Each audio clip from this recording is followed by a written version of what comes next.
Praise the Lord. ప్రియమైన దేవునికి బిడ్డలారా, మీ అందరికీ హృదయపూర్వకమైన వందనాలు. ప్రార్థన చేసుకొని దేవుని వాక్యాన్ని ధ్యానించుకుందాం. పరిశుద్ధుడా పరమ తండ్రి, నీకు స్తోత్రాలు ప్రభువా. గొప్ప దేవా, అద్భుతమైన కార్యాలు జరిగించువాడా, నీకు స్తోత్రములు యేసయ్యా. ఈ యొక్క సమయంలోనైనా మిమ్మల్ని స్తుతించడానికి, గణపరచడానికి మీరు ఇచ్చినటువంటి ఈ యొక్క శ్రేష్టమైనటువంటి కృపను బట్టి వెల్లడి స్తోత్రాలు, వందనాలు తండ్రి. నైనా చేసినటువంటి ప్రార్థనలకు మీరు కృప చూపించి కెమెరాలను, ల్యాప్టాప్లను అనుగ్రహించిన విధానాన్ని బట్టి నీకు వందనాలు, స్తోత్రాలయ్యా. ఈ యొక్క జీవన్ రాజ్ బైబిల్ కాలేజ్ పరిచర్యకు ఏది కొదువుగా ఉన్నదో, ఏది కొదువ లేకుండా సర్వ సమృద్ధిని మీరు అనుగ్రహించండి అయ్యా. నమ్మదగినటువంటి దేవా, ఈ యొక్క పరిచర్యలో ఏ విధమైనటువంటి లోటు లేకుండా నీ బలమైన హస్తము చాపమని ప్రార్థిస్తున్నాను తండ్రి. నీకు వందనాలు. ఈ పరిచర్య ఇంకా నానాటికి విస్తరించబడుటకు నీ బలమైన కృపతో దీవించి ఆశీర్వదించమని ప్రార్థిస్తున్నాను తండ్రి. నీకు వందనాలయ్యా. నీ వాక్యం ధ్యానించబోతుండగా మీరు మా మధ్యలో ఉండి మీరుండి మీ ఘనమైన శ్రేష్టమైనటువంటి నామానికి మాత్రమే ఘనత, మహిమ, ప్రభావములు చెల్లించమని యేసు నామములో అడిగి విడుమర పెడుతున్నాను తండ్రి. ఆమేన్. Praise the Lord. ప్రియమైన దేవునికి బిడ్డలారా, పరిశుద్ధ గ్రంథములో నుంచి దేవుని వాక్యాన్ని మనం ధ్యానించుకుందాం. యెషయా గ్రంథము 43వ అధ్యాయము 7వ వచనం నేను చదువుతాను, శ్రద్ధగా ఆలకించండి. నా మహిమ నిమిత్తము నేను సృజించిన వారిని, నా నామము పెట్టబడిన వారందరినీ తెప్పించుము. నేను వారిని కలగజేసి తిని వారిని పుట్టించిన వాడను నేనే. ప్రియమైనటువంటి దేవుని యొక్క బిడ్డలారా, ఈ భూలోకములో సృజించబడినటువంటి ప్రతి ఒక్క మానవుడి పట్ల దేవుడు ఒక ఉద్దేశాన్ని కలిగి ఉన్నాడండి. ఈ భూలోకములో సృజించబడుతున్నటువంటి ప్రతి ఒక్క వ్యక్తి పట్ల దేవుడు ఒక ఉద్దేశాన్ని కలిగి ఉన్నాడు. దేవుడు వాక్యం ఈ విధంగా ఏమని సెలవిస్తుందంటే, నా మహిమ నిమిత్తం, దేవుని గణపరచుకోవడం కోసం, దేవుని గణపరచడం కోసం దేవుడు ప్రతి ఒక్క మానవుని సృజించాడు. దేవుని కుమారులముగా, కుమార్తెలముగా పిలువబడుతున్నటువంటి మనకంటూ ఒక ఉద్దేశం ఉన్నది, మనకంటూ ఒక ప్రణాళిక ఉన్నది. ప్రియమైనటువంటి దేవునికి బిడ్డలారా, ప్రతి ఒక్క వస్తువు పట్ల ఒక ప్రణాళిక ఉంటుంది. అర్థమవుతుందండి. ఇప్పుడు మనం వాడుతున్నటువంటి ఈ మైక్ ఉంది, దేనికోసం? మాట్లాడటం కోసం ఉన్నది. అదేవిధంగా ఇప్పుడు మనం ఈ పోడియం ఉంది, దేనికోసం అంటే దాన్ని కూడా ఉపయోగించడం కోసం ఉన్నది. ప్రతి ఒక్క వస్తువు దాన్ని ఉపయోగించుకోవడం కోసం, దాని పట్ల ఒక ప్రణాళిక అనేది ఉన్నది. అదేవిధంగా ప్రియమైన దేవుని యొక్క బిడ్డలారా, ఈరోజు ఈ భూలోకంలో సృజించబడినటువంటి నువ్వు, నేను, దేవుని ప్రణాళిక మన పట్ల ఒకటి ఉన్నది. అదేంటనేది దేవుని చిత్తాన్ని మనం ఎరగాలి.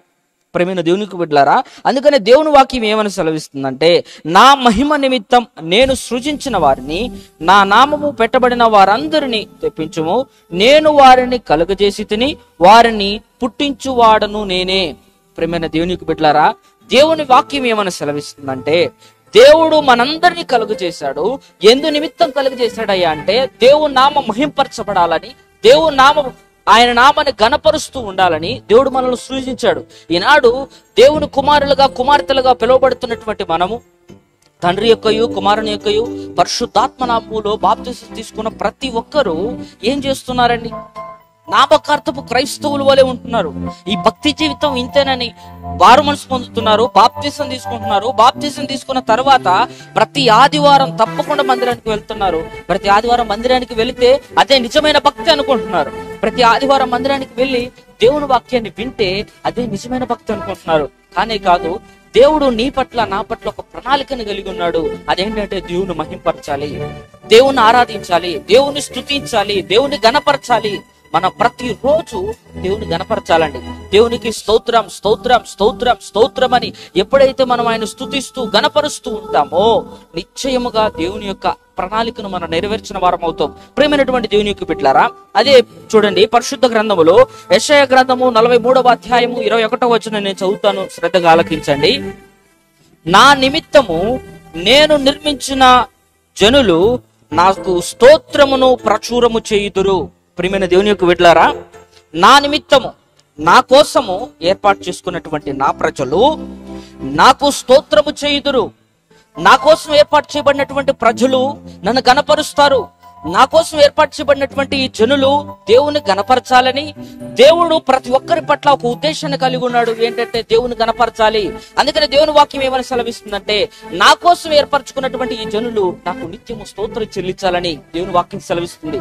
ప్రియమైన దేవుని యొక్క బిడ్డలారా, ఈ వాక్యం వింటున్నటువంటి నువ్వు దేవుణ్ణి ఏ విధంగా నువ్వు స్తుతిస్తున్నావు, దేవుని నువ్వు ఎంతగా గణపరుస్తున్నావు, దేవుణ్ణి స్తుతించినటువంటి దినాలు నీ జీవితంలో ఉన్నాయా?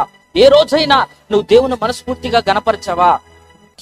ఆరాధించటం వేరే, గణపరచటం వేరే, దేవుని పొగడటం వేరే, వివిధ రకాలుగా ఉన్నాయి. నువ్వు ప్రార్థన చేశావు, ప్రార్థన చేయటం కాదు, దేవుని నువ్వు స్తుతించావా? దేవుని ప్రభువానికి స్తోత్రం స్తోత్రం స్తోత్రం అని వేలాది కొలది దేవునికి నువ్వు స్తుతించిన, వేలాది కొలది దేవుని గణపరిచిన రోజులు నీ జీవితంలో ఉన్నాయా? ప్రేమైన దేవునికి బిడ్డలారా, దేవుని వాక్యం ఏమని సెలవిస్తుందంటే, ఆయన నామం మహింపరచబడాలని, ఆయన స్తుతించడం కోసం, ఆయన గణపరచడం కోసం దేవుడు నిన్ను నన్ను ఏర్పరచుకున్నాడండి.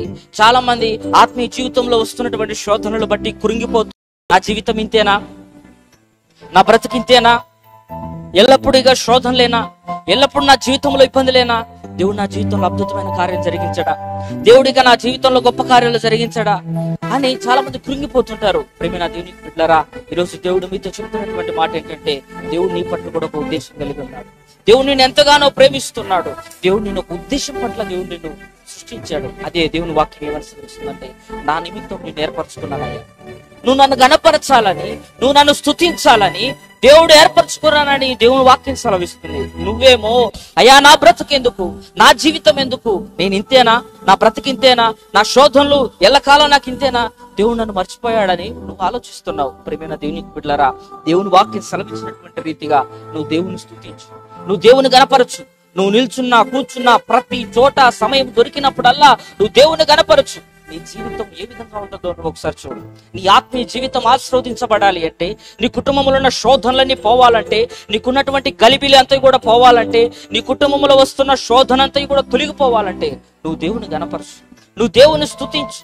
నువ్వు ఎప్పుడైతే దేవునికి స్తోత్రం చెప్తావో, నువ్వు ఎప్పుడైతే దేవుని గణపరుస్తూ ఉంటావో, దేవుడు నిశ్చయముగా, ప్రేమైన దేవునికి బిడ్డలారా, నిశ్చయముగా మన జీవితాలలో ద్వారాలు తెరవబడతాయి. నిశ్చయముగా మన జీవితాలలో అనేకమైన అద్భుతమైన కార్యాలు జరుగుతాయి. అద్భుతమైన కార్యాలు జరగాలి అని అంటే ప్రతిరోజు మీరు దేవుని స్తుతించండి. అయానికి స్తోత్రం, అయానికి స్తోత్రం, స్తోత్రం స్తోత్రం అని పదే పదే పదే పదే ఆయన స్తుతిస్తూ ఉండండి.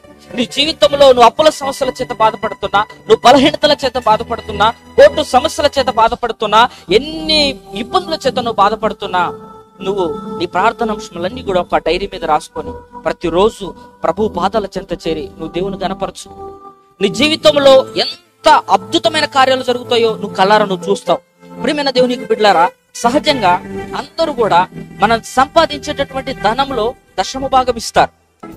ఇది దేవునికి ఇవ్వాలి అని దాంట్లో దశమ భాగం ఇస్తారు. డబ్బులోనే కాదు కానీ సమయంలో కూడా దేవునికి దశమ భాగం ఇవ్వాలి. సమయంలో కూడా దేవునికి సమయం కేటాయించాలి. ఒక రోజుకు వచ్చేసి 24 గంటలు, మరి దాంట్లో దశమ భాగం 2 గంటల 45 నిమిషాలు మరి దేవుడికి నువ్వు కేటాయిస్తున్నావా? దేవునితో మాట్లాడటానికి నీ జీవితంలో నీకు సమయం ఉన్నదా?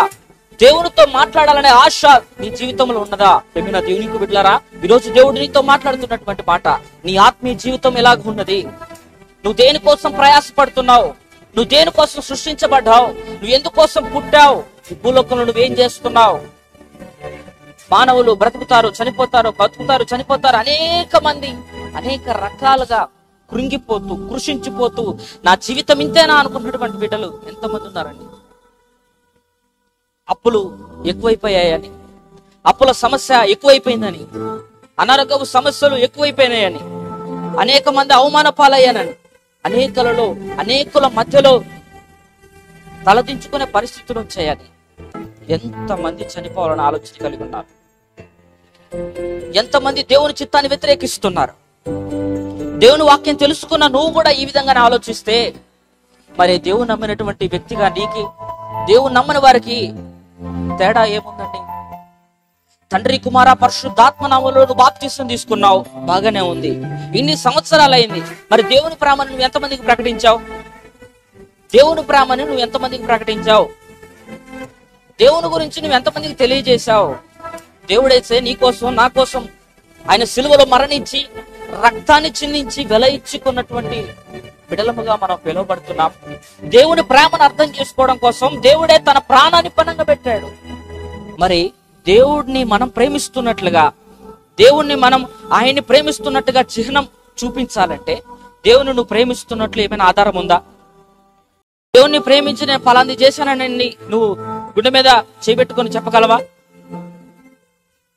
ఆ విధంగా నువ్వు నిజంగా దేవుని ప్రేమించినట్లయితే ప్రేమైన దేవునికి బిడ్డలారా, దేవుని నువ్వు స్తుతించు, దేవుని గణపరచు, కనిపెట్టి ప్రార్థన చేయి, దేవుడు నిశ్చయముగా నీకు బయలుపరుస్తాడు. నువ్వు కనిపెట్టి ప్రార్థన చేయి, నిత్యము దేవుని నువ్వు స్తుతించు, నీ జీవితంలో దేవుడు గొప్ప అద్భుతమైన కార్యాలు జరిగిస్తాడు. కాబట్టి ప్రియమైన దేవునికి బిడ్డలారా, ఈ వాక్యం చూస్తున్నటువంటి మీరు, వాక్యం విన్నటువంటి మీరు అనేకమైన అద్భుతమైన కార్యాలు దేవుడు మీ జీవితంలో జరిగించాలంటే దేవుని చిత్తాన్ని తెలుసుకోవాలి గనుక పరిశుద్ధుడా పరమ తండ్రి నీకు స్తోత్రాలు ప్రభా. గొప్ప దేవానికి వందనాలు, అద్భుతమైన కార్యాలు జరిగించడానికి స్తోత్రాలు యేసయ్యా. ఈ యొక్క సమయంలో మీరు చేసినటువంటి గొప్ప అద్భుతమైన కార్యములను బట్టి నీకు వందనాలయ్యా.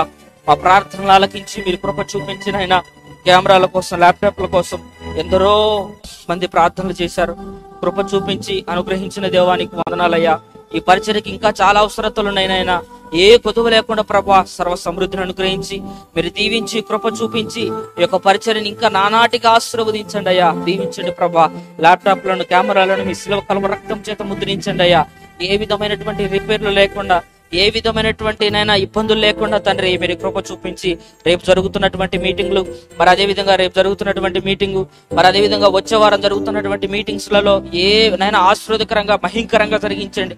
నెట్ ప్రాబ్లమే కానీ, కెమెరా ప్రాబ్లమే కానీ, ల్యాప్టాప్ ప్రాబ్లమే కానీ రాకుండా మీరే కృప చూపించి ఆపరేట్ చేస్తున్న వారికి తగిన జ్ఞానం అనుగ్రహించి మీరే కృప చూపించి దీవించి ఆశీర్వదించమని ప్రార్థన చేస్తూ యేసు నామములో అడిగి విడుదల పెడుతున్నాను తండ్రి. ఆమేన్. Praise the lord.